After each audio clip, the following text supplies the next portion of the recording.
Mass incarceration of African Americans in the United States. It has been researched that 1 in 3 Black men can expect to be incarcerated in his lifetime.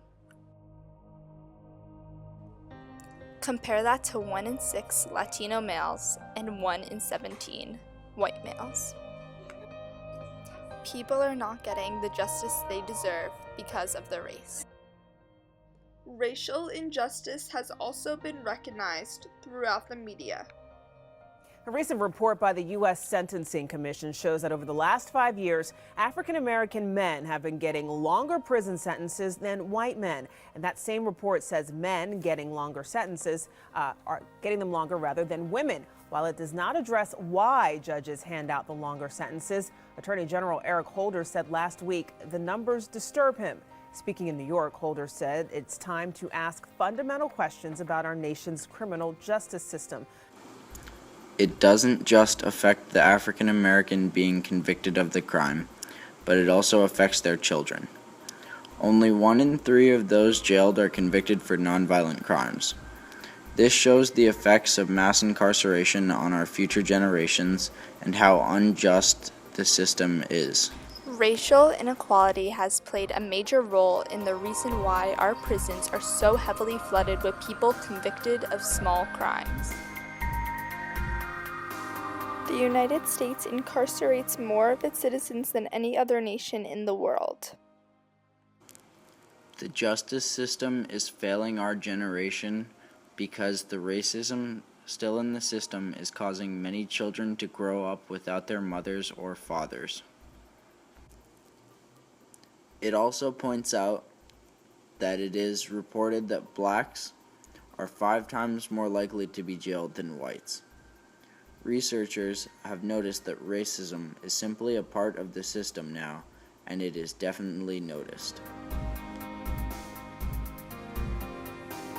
Despite the fact that white and black people use drugs at similar rates, black people are jailed on drug charges 10 times more often than white people are.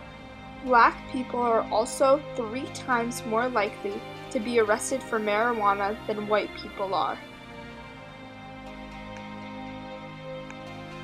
These reports raise the question if white and black men are really being treated the same in our criminal justice system.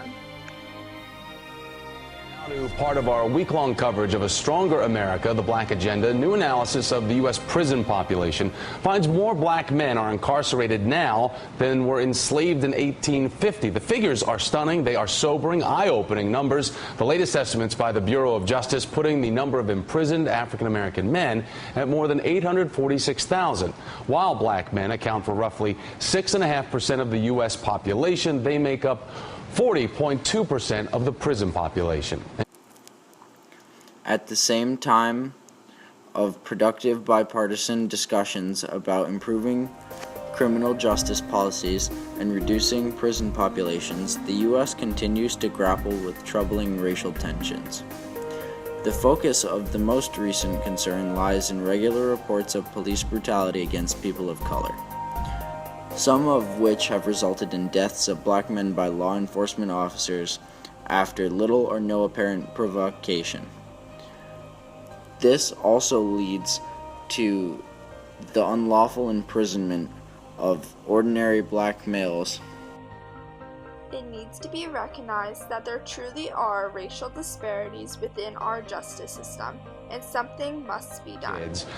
So are we just watching and witnessing as generations continue to grow up a vicious cycle that's becoming ingrained within the black community itself? Well, we have to be careful with the way we talk about that. There is a cycle of mass incarceration within poor communities and African-American communities, but we want to be careful not to suggest that mass incarceration is due to some kind of culture of poverty, as if poor people or black people are more inclined to go to prison. The fact is, black people are targeted for prison more. If I went to Harvard University or Princeton University on a Friday night, I can incarcerate a lot of people or arrest a lot of people for, simple possession of drugs drugs, for public drunkenness, for public urination, for disorderly conduct. But we're not looking at Harvard and Princeton. But we go to poor neighborhoods like in New York, where three counties produce 70% of the state's prisoners. Those are poor black and brown people. That's the fundamental issue. At the same time, we do need to consider how mass incarceration takes fathers out of homes. It takes people out of active citizenship. It really deteriorates the community, and that's what we need to think about. All right. We hope we could inform you on mass incarceration and would like to thank you for listening.